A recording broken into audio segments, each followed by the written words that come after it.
Senhor, que queres que eu faça? E eu queria que a gente começasse fazendo essa leitura que diz assim: eu quero ver o sol brilhar e a luz vencer a escuridão, a porta abrir e o amor brotar em flor em cada coração, a vida transpirando plena em formas naturais e os homens cada vez mais perto de seus ideais. Eu quero a paz em cada olhar, um riso aberto oferecer, a minha mão e a tua mão edificando a comunhão. E quando olhar, então, a tez da vida eu posso ver mais brilho e menos fome, mais ventura em cada ser. Urge saber como posso servir, retirar as pedras do caminho. Senhor, que queres que eu faça? Além de me banhar nas águas da transformação, que queres que eu faça? Do amor que quer romper as portas do meu coração, sonhando que possa varrer do mundo a face escura da opressão. Como todos vocês sabem, se sou eu que vim falar, a gente tem que começar com música. E isso é uma música para a gente cantar.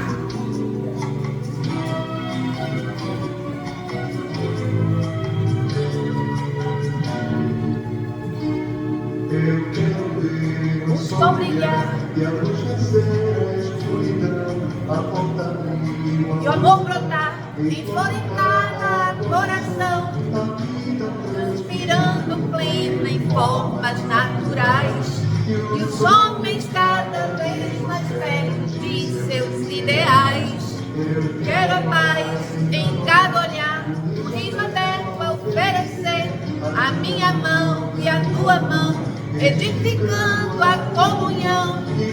Do olhar então a tez da vida eu posso ver mais brilho e menos fome, mais ventura em cada ser.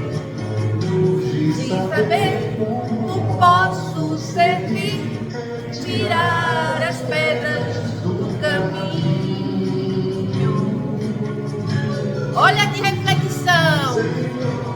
Quer que eu faça? Além de me banhar nas águas da transformação, sei que eu faça do amor que quer romper as portas do meu coração, sonhando que possa varrer a face escura da opressão. Quero ver o sol brilhar e a luz vencer a escuridão, a porta abrir e o amor brotar, a cada coração, vida transpirando pleno em formas naturais, e os homens cada vez mais perto de seus ideais.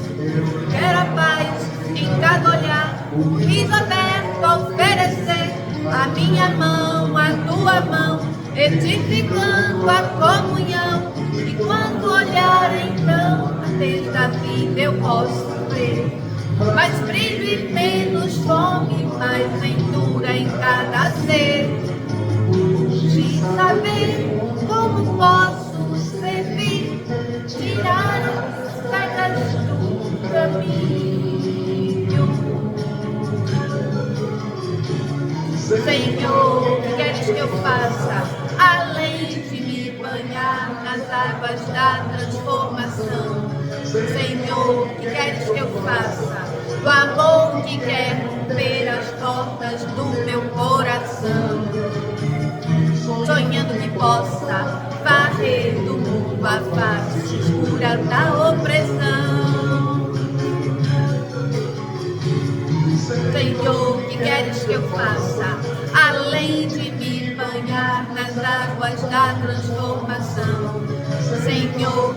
queres que eu faça, do amor que quer romper as portas do meu coração, sonhando que possa varrer do mundo a face escura da opressão. Com certeza, na tarde de hoje, vai ser uma tarde de reflexões acerca disso. O que é que o Senhor quer que a gente faça? Então, que nós possamos termos uma tarde de boas reflexões sobre esse tema, sobre essa passagem que a gente vai encontrar. Não apenas, a gente costuma dizer que é no livro Paulo e Estevão, mas não, no Atos dos Apóstolos, no livro Atos dos Apóstolos. E eu queria começar falando um pouquinho da questão daquele momento que se encontrava a situação dos cristãos. A gente vai lembrar que Jesus já tinha sido crucificado, certo? Os cristãos estavam sendo perseguidos. Vamos lembrar desse detalhe.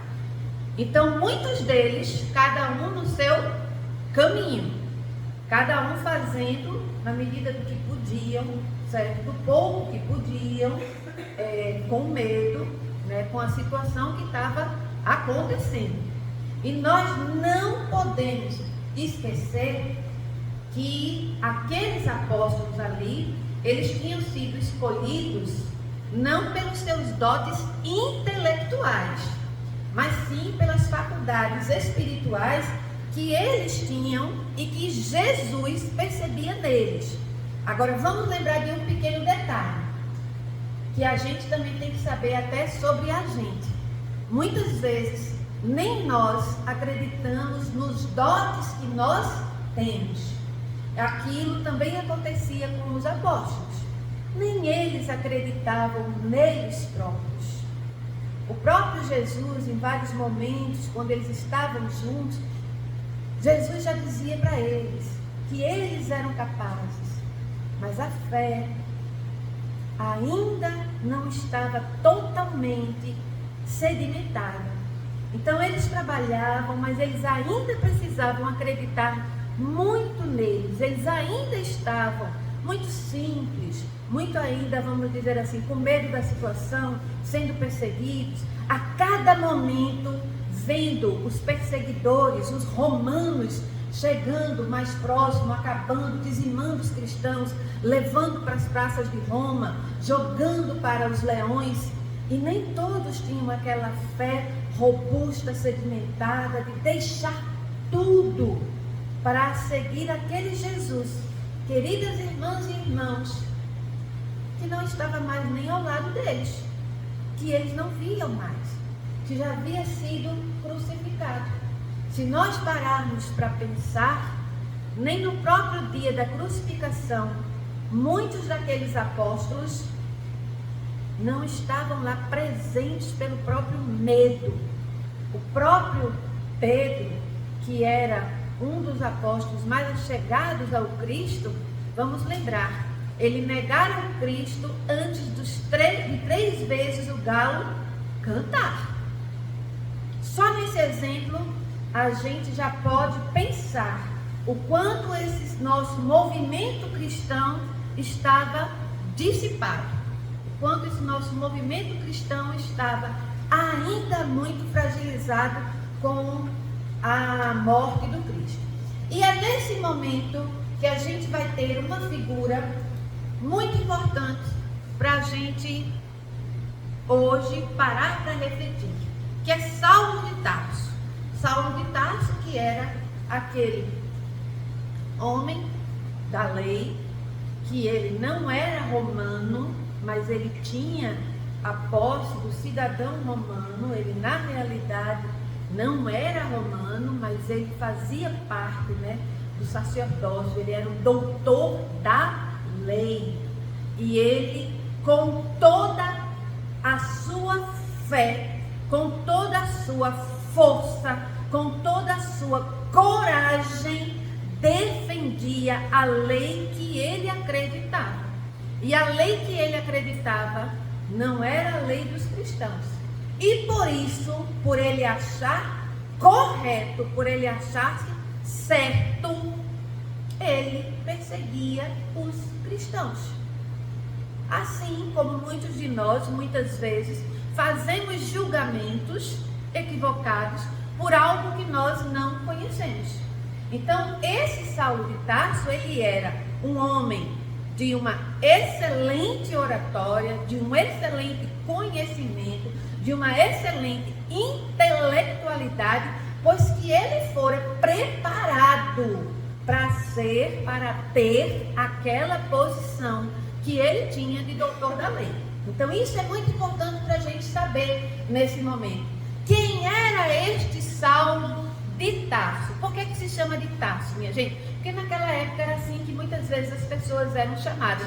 Tarso, na realidade, era a cidade. Foi a cidade onde ele nasceu.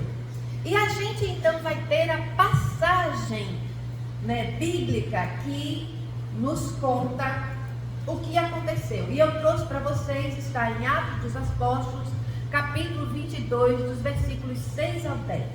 E diz assim: aconteceu, porém, quando caminhava e ia chegando perto de Damasco, pelo meio-dia, olha como o sol estava pino, lá em cima mesmo, meio-dia, de repente, do céu brilhou-me ao redor uma grande luz.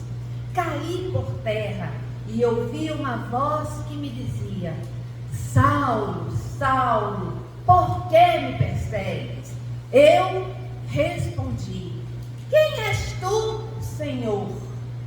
Disse-me: eu sou Jesus, o Nazareno, a quem tu persegues. E os que estavam comigo viram, em verdade, a luz, viram a luz, mas não entenderam a voz daquele que falava comigo. Então disse eu: Senhor, que queres que eu faça? E o Senhor me disse: levanta-te e vai a Damasco, onde se te dirá tudo o que te é ordenado fazer. Observem, queridas irmãs e irmãos, essa é a passagem que está no livro Atos dos Apóstolos, e que a gente já vai ter aqui vários detalhes. Primeiro detalhe: por que é que Saulo estava indo a Damasco? Porque Saulo tinha cartas com ele de direito de perseguir os cristãos. Então ele estava indo até Damasco exatamente perseguir e prender cristãos. Não vou dizer o nome, por quê? Porque toda quinta-feira a gente está estudando o livro Paulo e Estevão. E alguns detalhes nós não chegamos ainda lá. Mas a gente sabe que ele ia para lá, para Damasco, prender cristãos, certo? Observem outro detalhe: Saulo não estava sozinho, que, como eu disse antes, Saulo era o doutor da lei. Ele não andava sozinho, ele tinha soldados romanos com ele, porque quando ele ia fazer as prisões, os soldados traziam aqueles cristãos todos presos. Então, observe que na passagem fica muito claro para a gente que os soldados viram algo, mas não sabiam o que é que estava acontecendo. Que quer dizer que quem fora escolhido para presenciar e viver aquela situação só fora Saulo. Só ele é que viu aquilo ali. Vejam como isso é bem interessante. Eles viram uma luz, mas mesmo assim eles não viram a Jesus e eles não ouviram a Jesus. Aquela fala, inclusive eles próprios acharam naquele momento em que Saulo estava ficando louco. Vejam como isso é interessante. E eu trago para que a gente também tenha aqui uma um detalhezinho do nosso livro Paulo e Estevão, que é uma psicografia, né? Foi ditado pelo Espírito Emmanuel, e o nosso médium Francisco Cândido Xavier foi que psicografou este livro, enquanto ele estava ainda trabalhando na fazenda, né, modelo, e ele psicografou esse livro, queridas irmãs e irmãos, num quarto, numa sala, abaixo da sede do local onde ele trabalhava, que era a Secretaria de Agricultura, como é que ele pode dizer, lá de Minas Gerais. Então ele pediu naquela época ao chefe dele, e o chefe dele permitiu que ele ali estivesse psicografando. Olha como são os detalhes. Depois eu fui observar, né, fui vendo as coisas. Eu já fiz uma vez uma palestra acerca da psicografia deste livro, nem me lembrava, de como é que esse livro tinha sido psicografado, como isso é interessante. E eu tive vários momentos, várias exposições acerca desse tema. Senhor, Senhor, o que queres que eu faça? Mas cada momento na vida da gente é um momento, não é verdade? Então, o que é que relata? Começa relatando no livro Paulo e Estevão. E eu trouxe para que a gente pudesse só ver e ficar com vontade, viu, minha gente? Porque eu não vim aqui para contar a passagem do livro, não, nem contar o que se passa lá, não. Por quê? Porque é para a gente ter vontade de ir procurar e pesquisar no livro. E também fica aqui o convite para quem quiser vir, porque pode chegar em qualquer momento. Todas as quintas-feiras, a partir das 7h30 da noite, a gente está começando o capítulo 2 do livro Paulo e Estevão, estudando aqui junto com o Luciano Vieira. Então vejam só como é que começa a descrição de Emmanuel. Ele diz assim, outra luz lhe banha os olhos deslumbrados, e no caminho que a atmosfera rasgada lhe desvenda, vê surgir a figura de um homem de majestática beleza, dando-lhe a impressão de que descia do céu ao seu encontro. Sua túnica era feita de pontos luminosos, os cabelos tocavam os ombros, a Nazarena, os olhos magnéticos, emanados de simpatia e de amor, iluminando a fisionomia grave e terna, onde pairava uma divina tristeza. Saulo, Saulo, por que me persegues? Quem vós sois, Senhor?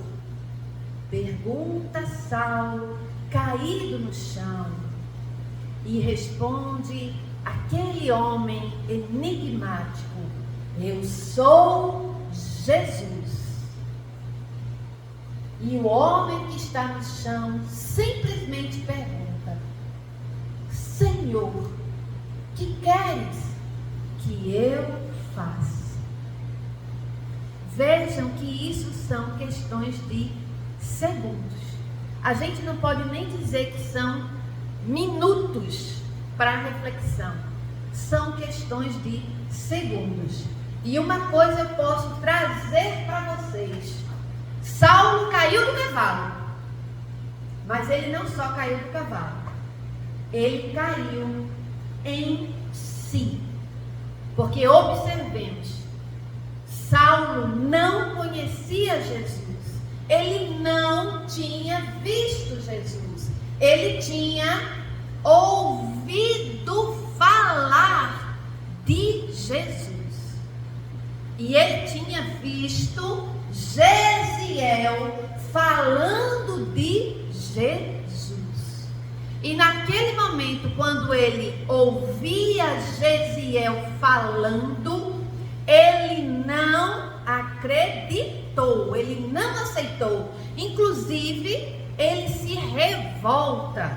Como é que aquele homem simples, daquele jeito, fala com aquela alegria, com aquele entusiasmo daquele Yeshua, daquele Messias. Eles não acreditavam que ali poderia ter sido um Messias. Então aquilo ainda trouxe para ele mais revolta contra Jesus. E naquele momento em que ele cai do cavalo e ele olha para aquela imagem que ele está vendo, tudo se transforma. Tudo. Vejam que o diálogo é muito pequeno. Jesus simplesmente pergunta por que ele persegue. Porque Jesus conhecia a ele, sabia da sua intimidade. E ao perguntar quem ele era, Jesus diz: eu sou Jesus. E a pergunta vem categórica: Senhor, que queres que eu faça? Por que é que a gente nesse momento diz que ele caiu do cavalo e caiu em si? Por que é que a gente fala isso? Porque observemos, é o momento em que ele está no chão e percebe os seus erros. Toda aquela perseguição, todos aqueles homens que ele mandou matar. Ele mandou matar Gesiel, minha gente. Foi ele quem condenou Gesiel para que ele fosse à morte. E ele descobre que Gesiel seria o seu futuro cunhado, porque é irmão da sua amada.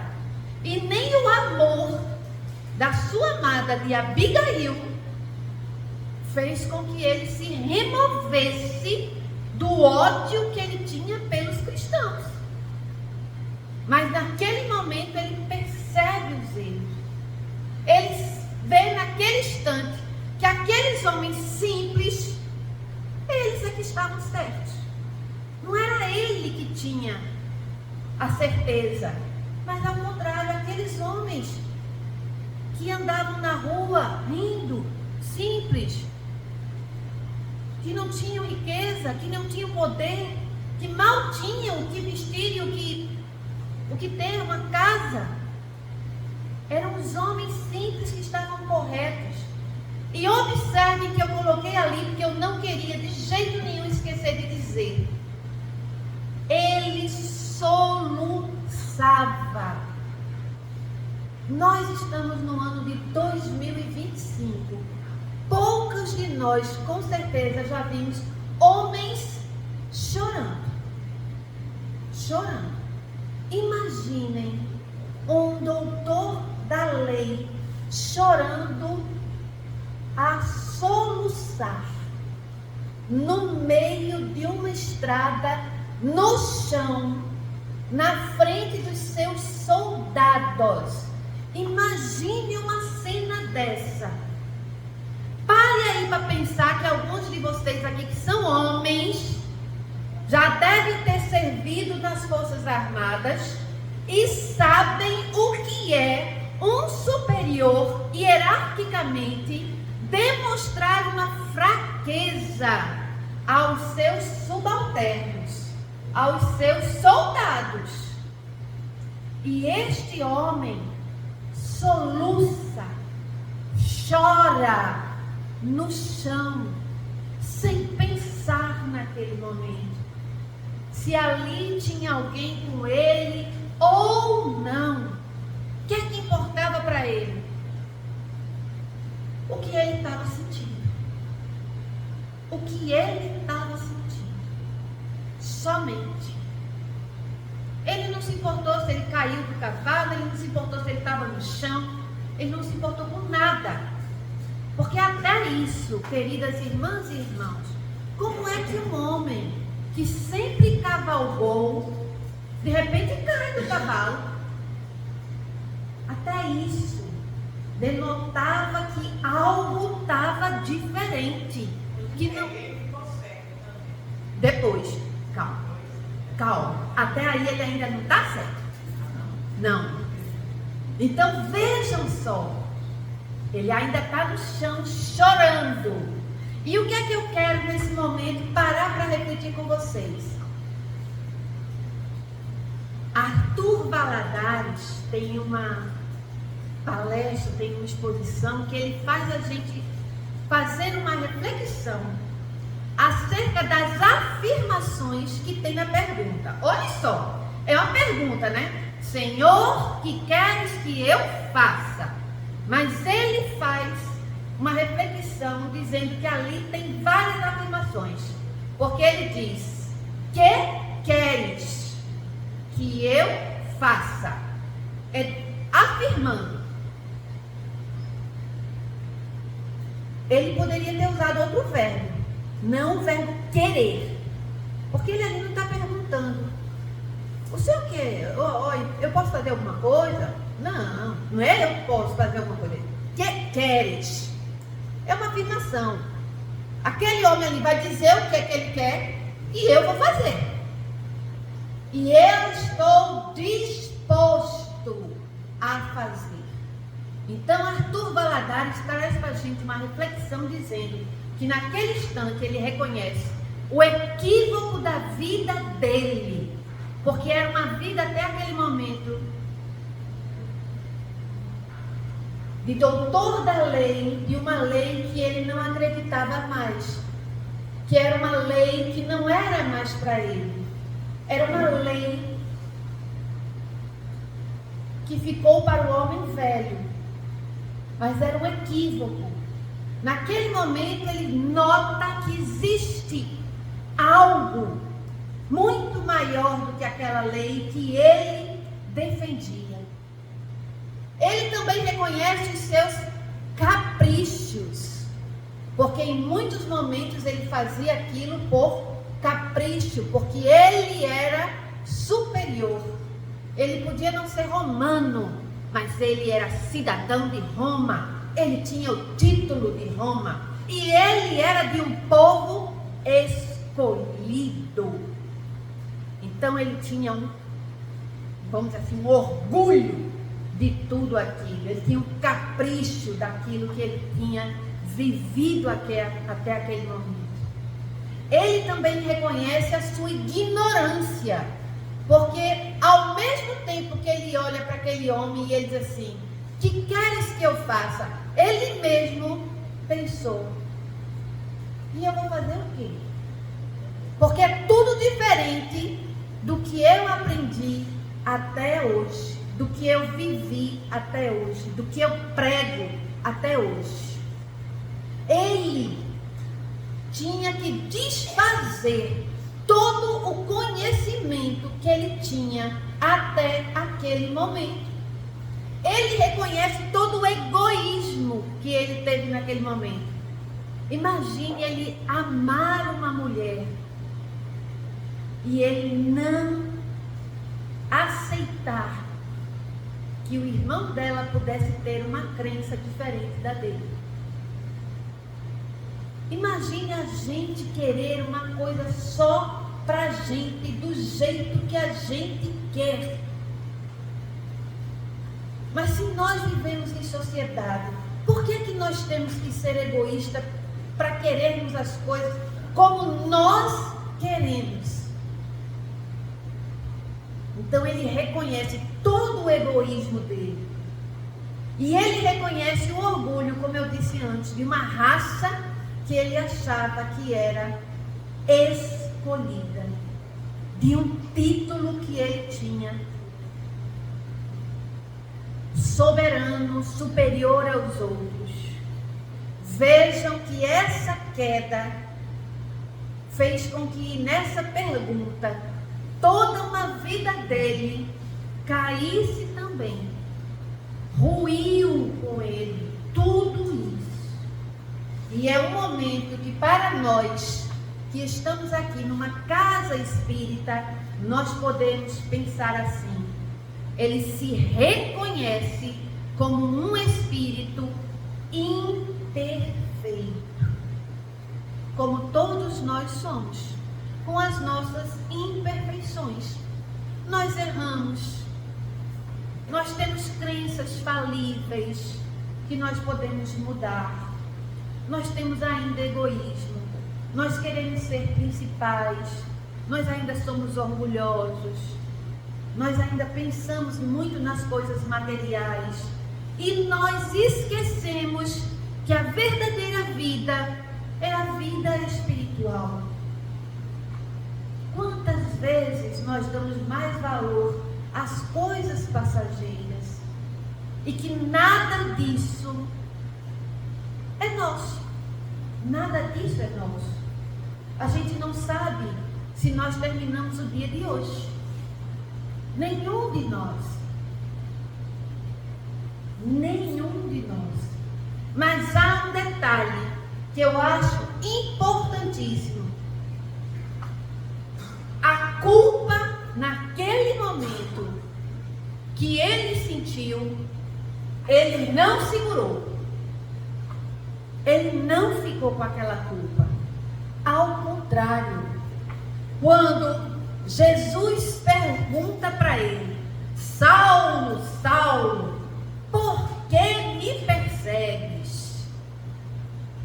E ele cai em si, ele simplesmente, como qualquer um de nós, se encontra como a ovelha perdida. Nós não somos muitas vezes as ovelhas desgarradas, perdidas que estamos, esquecidas de Jesus. Ele nem conhecia Jesus, queridas irmãs e irmãos. Mas vamos lembrar que nós já conhecemos a Jesus. E mesmo assim, muitas vezes, nós somos as ovelhas perdidas. A gente, mesmo estando com o conhecimento que Jesus nos deu, a gente acabou de passar por uma Semana Santa que todos os anos as pessoas dizem comemorar a Páscoa. A gente nem devia comemorar, a gente deveria, na realidade, era refletir sobre a Páscoa, sobre essa renovação interior que a gente precisa fazer e que a gente continua depois da Páscoa sendo as mesmas pessoas e continua fazendo as mesmas coisas e ficamos ainda ovelhas perdidas, sentindo um vazio interior, procurando algo que a gente não sabe o que é, com este sentimento que as coisas materiais não preenchem e não vão preencher, e a gente não sabe o que é. Saulo também tinha este mesmo vazio, este vazio existencial que Joana de Ângeles vem nos dizer, que nós, como espíritos imperfeitos que somos, mas que temos já algum conhecimento, começamos a sentir este mexido interior. É interessante isso, porque a gente tem um conhecimento, só que a gente fica ainda muito na beiradinha da consciência, aí não sabe o porquê, o vazio interior. Mas é por isso, porque nós já temos o conhecimento, mas continuamos perdidos, como ovelhas que somos, como Saulo estava. Mas naquele momento, ele não é mais a ovelha perdida. Naquele momento, ele encontra Jesus. E Jesus diz para ele: levanta-te. Levanta-te. Vamos pensar à luz da doutrina espírita. O que quer dizer esse levanta-te? Porque paremos, queridas irmãs e irmãos, em algumas outras passagens, a gente vai ver que Jesus vai até o doente. Jesus chega até lá próximo, cura, pega. E aqui ele diz para Saulo: levanta-te. Ele não foi lá levantar Saulo não, viu minha gente? Pela passagem que a gente lê no livro Paulo e Estevão, ele está aonde está e olha para Saulo e diz: levanta-te. É uma ordem que Jesus está dando para ele. E o que quer dizer este levanta-te para aquele homem que está no chão? A primeira coisa para a gente refletir: a alavanca da nossa vontade. Vontade é um atributo, minha gente, que o nosso espírito tem. É a primeira coisa, querer. Nós precisamos querer. Se a gente não quiser, a gente se entrega. Então, querer é a primeira coisa, é ter vontade. E isso vai fazer a diferença. Paulo podia ficar lá no chão, jogado o dia todo. 2 dias, jogado. Os soldados poderiam até levantá-lo. Mas Jesus disse: levanta-te, pois que é Ele que tem que ter essa alavanca. A alavanca da força da vontade. Quantas vezes nós estamos nesse momento caídos, parados, desmotivados? Ao escutarmos uma mensagem, ao lermos uma mensagem, ao vermos até uma mensagem num WhatsApp, ou num livro, ou numa televisão, é isso que a gente precisa. Dar um primeiro respiro e começar com essa nossa vontade de mudar, fazer algo. Porque vejam, Senhor, que queres que eu faça? Jesus não sai dizendo: faça isso, faça aquilo, faça aquilo, faça aquilo. Não. Primeira coisa que Jesus disse: levanta-te. E Jesus está dando a primeira opção a Saulo. Vai ficar aí no chão? Vai sair desse chão? Ou vai ficar aí, acomodado, parado, estagnado, sem fazer nada por você mesmo? Errou até agora, mas já se conscientizou que tem erro. Larga a culpa e levanta. E é naquele momento que Saulo faz. Levanta-te. É a força da vontade. Na nossa visão espírita, o que mais também poderia ser o levanta-te? Renascimento. O próprio Saulo falou: é o homem velho que deixa de existir. Nasce o homem novo. A reencarnação para nós espíritas. Levanta-te quer dizer também nascer de novo, ter outra oportunidade, fazer diferente. A tentação vem, mas você não aceita ela. Vai-te só que eu não te quero. Eu vou por esse meu caminho aqui, porque eu agora conheci Jesus e eu agora tenho um conhecimento diferente. Esse renascimento, queridas irmãs e irmãos, não é de fora para dentro, é de dentro para fora. A gente tem que querer. A vontade é nossa, senão a gente vai ficar do mesmo jeito. E olhem só, que na pergunta você encontra demonstração da nobreza de Saulo. Porque ele pergunta: que queres que eu faça? Da coragem de Saulo, da lealdade dele, do compromisso. Porque quando ele pergunta: que queres? Ele não vai negociar. É que queres e pronto. E da entrega, que Saulo vai naquele momento entregar a sua vida. Depois nós vamos ter passagens dele dizendo: já não sou eu que vivo, é o Cristo que vive em mim. Vejam só, primeira coisa que Jesus disse: levanta-te. Essa é a nossa primeira reflexão. Quando a gente para pensar: Senhor, que faça? Levanta-te, rapaz, sai da onde você está, para com essa acomodação, faz alguma coisa da tua vida, mas com um detalhe, faz diferente, não adianta fazer igual. Aí vou dar um exemplo, tem que ter um exemplo, não tem, minha gente? A gente quer fazer dieta, todo mundo não quer perder peso? Quem não quer perder peso? Olha, aí a gente continua comendo igual. Não, minha gente, tem que fazer diferente.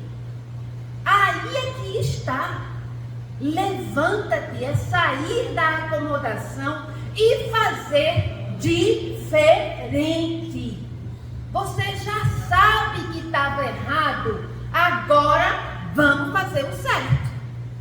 Mas com coragem, com lealdade, com compromisso, porque vai chegar alguém que vai dizer assim para você: só hoje, só um pedacinho, só um pedacinho. Olha, tem uma história de só um pedacinho, que aí isso acaba com a dieta de qualquer um e vai-se embora, porque só um pedacinho todo dia, todo dia, todo dia, é com entrega, com a sua vontade firme de que você vai conseguir, porque é isso que Jesus quer de cada um de nós, que a gente consiga.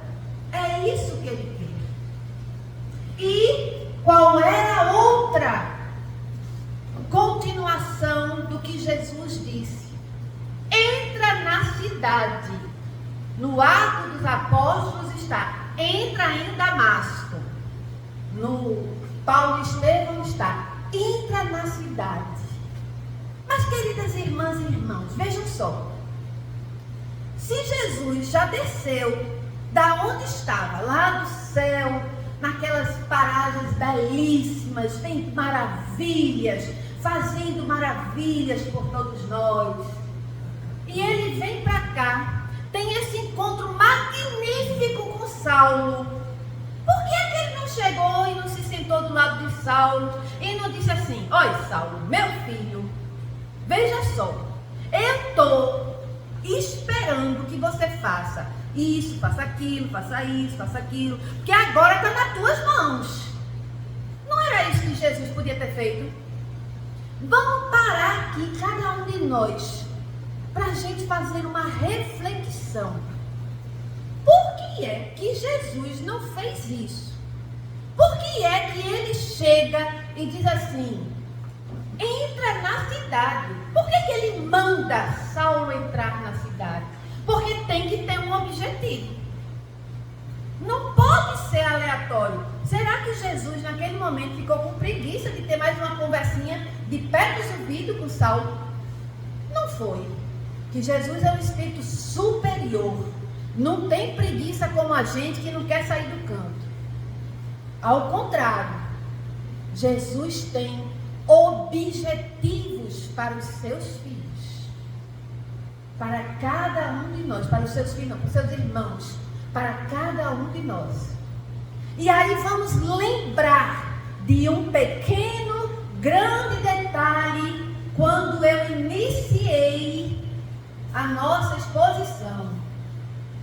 Os apóstolos estavam como? Perdidos, desregrados, cada um no seu campo. Até porque, se estivessem todos juntos, seria mais fácil de serem presos e mortos. Então, eles foram cada um para uma cidade para poder tentar divulgar o Evangelho. Mas eles precisavam de alguém, não é verdade? Eles precisavam. Queridas irmãs e irmãos, isso Jesus já sabia. Da mesma forma como Jesus já sabia que ele precisava passar pela crucificação e que ele passaria porque nós homens não daríamos ouvidos às leis de amor naquela época. Por isso é que Jesus foi para a cruz. Foi porque nós homens não fomos obedientes às leis de amor. Jesus sabia que ele teria que ter o 13º apóstolo. Então, na realidade, quando ele manda Saulo entrar na cidade, é porque estava programado para que Saulo entrasse na cidade. A modificação de Saulo não ficaria somente ali na estrada de Damasco. É aí que, como Dona Luciene comentou, ele fica cego.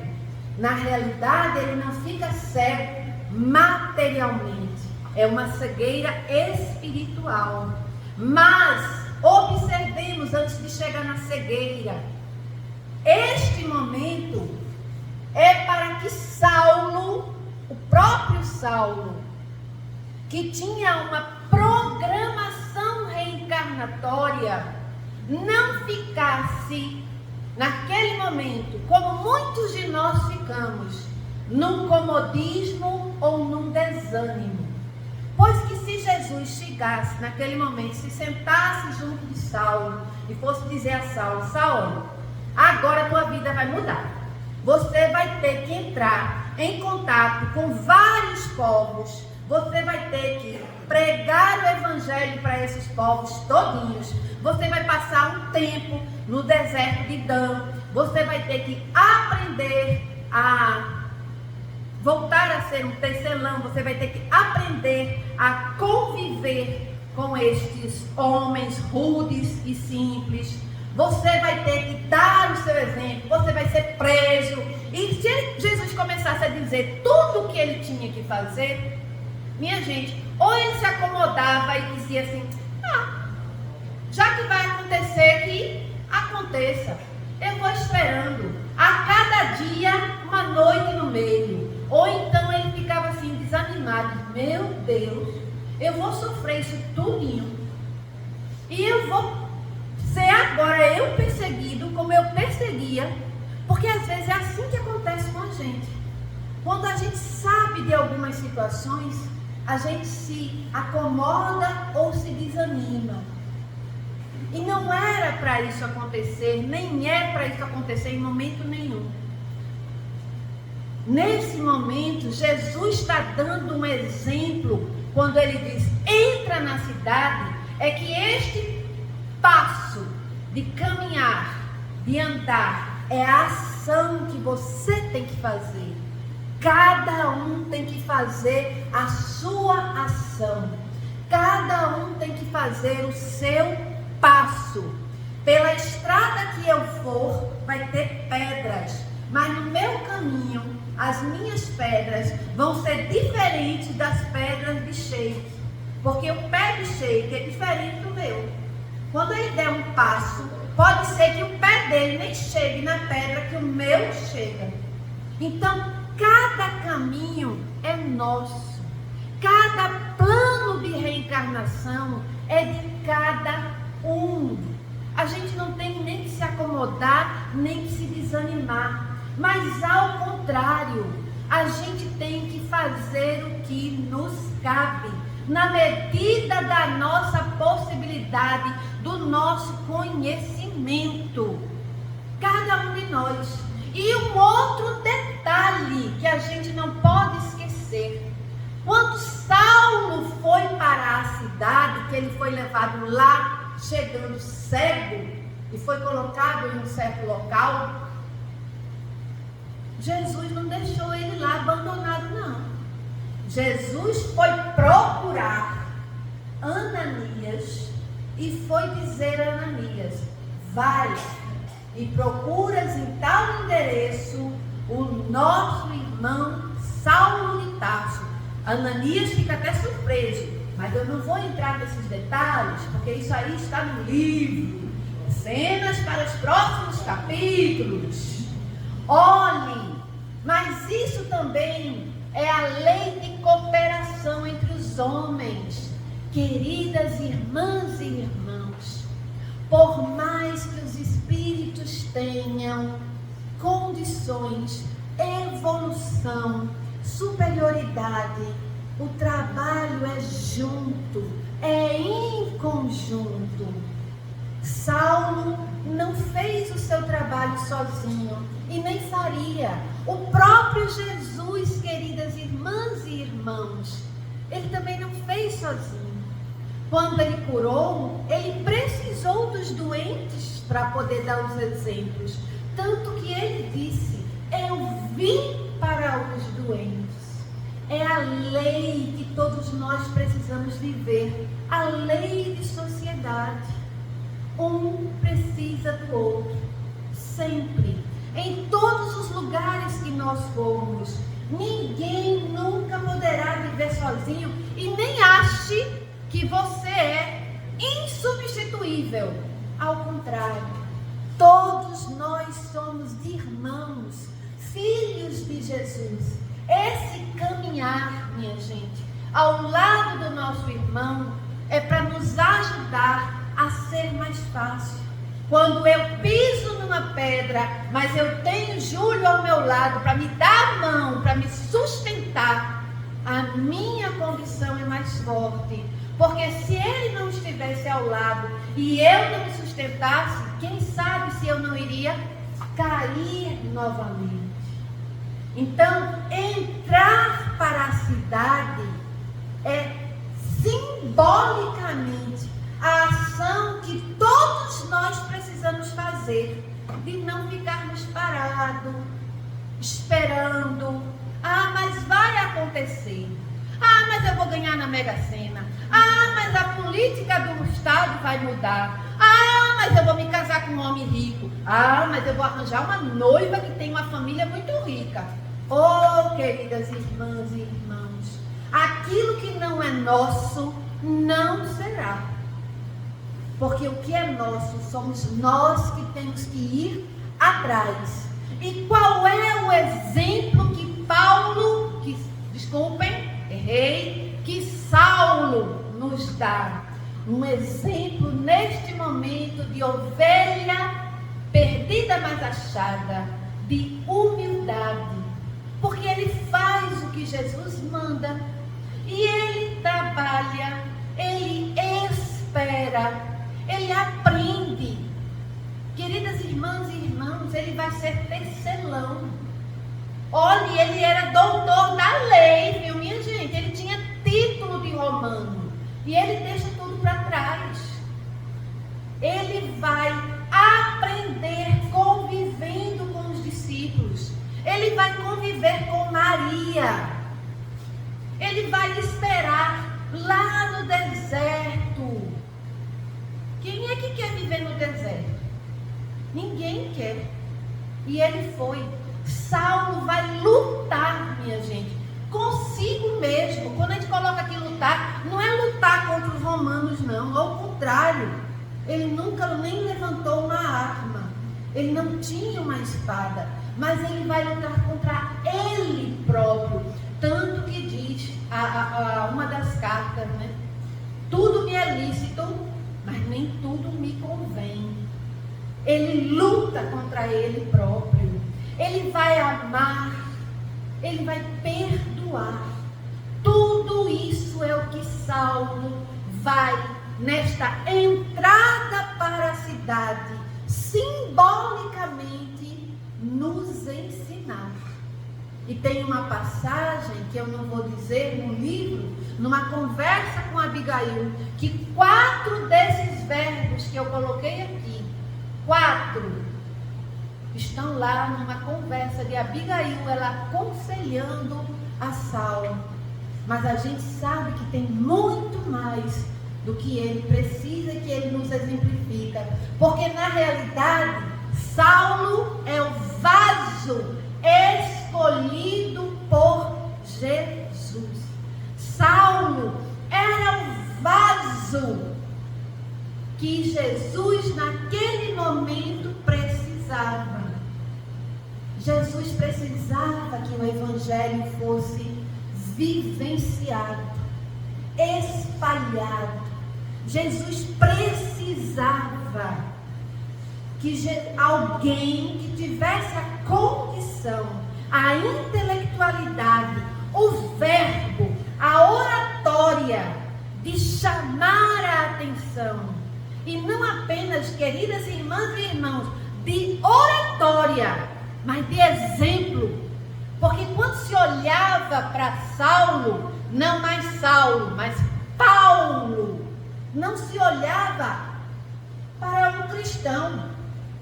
Não, minha gente, não era para um cristão se olhava, não. Ali se olhava, eu acho que todo mundo olhava de cima para baixo, se media de um lado, se media do outro. Era para um ex-doutor da lei, e que agora estava cristão. Essa é que era a grande questão. Imaginem quantos foram os homens, os poderosos, as reflexões que traziam para aquelas pessoas que pensavam: o que é que fez com que esse homem, que tinha tanto poder, deixasse tudo para trás e agora viver assim? Porque com certeza era isso que as indagações surgiam naquele momento. Eram esses os sentimentos que traziam, porque foram mais de 30 anos de vida, de pregação, de prisões, de perseguições, de surras, de jejum, porque não davam comida para ele comer, porque era para ele aprender. Sem comida ele ficaria fraco e dessa forma ele desistiria de amar a Jesus, ele desistiria de ser cristão. Vejam a mudança deste homem. Queridas irmãs e irmãos, o exemplo desse vaso escolhido, como este Saulo faz a diferença de ser o 13º apóstolo.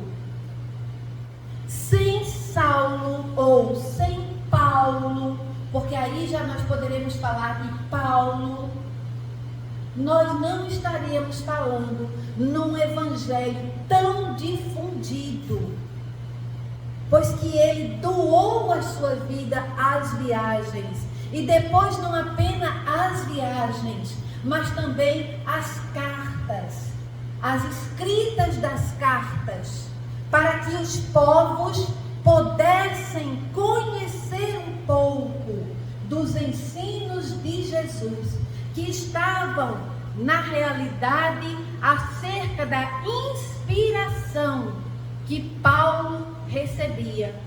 E ele escrevia as cartas. Então vejam como esse vaso escolhido vai fazer uma grande diferença na vida de cada um de nós. Pois que se Saulo tivesse ficado no chão, se Saulo tivesse sido colocado no cavalo pelos soldados e tivesse voltado para a cidade de Tarso e não tivesse entrado em Damasco, poderia ser que até hoje nós não tivéssemos esse nosso Messias tão divulgado. Pensemos cada um de nós o quanto essa pequena passagem faz toda uma diferença nos dias de hoje, a cada um de nós. O quanto cada um de nós pode ter sido beneficiado por este momento. E nós não sabemos, será que não fomos um de nós, um daqueles soldados que também lançamos a Jesus? Será que não fomos um de nós que não demos a água com vinagre para Jesus? Porque nós poderemos ter sido aqueles romanos que, como Saulo de Tarso, acreditávamos naquela lei e fazíamos o que naquele momento achávamos certo. Mas ninguém está aqui para se julgar e nem para se culpar, pois que foi um momento que nós vivemos da nossa história. Mas a gente já tem um novo conhecimento, a gente já tem uma nova história. A gente já sabe que Saulo, a adentrar a Damasco, vai tirar as escamas dos olhos.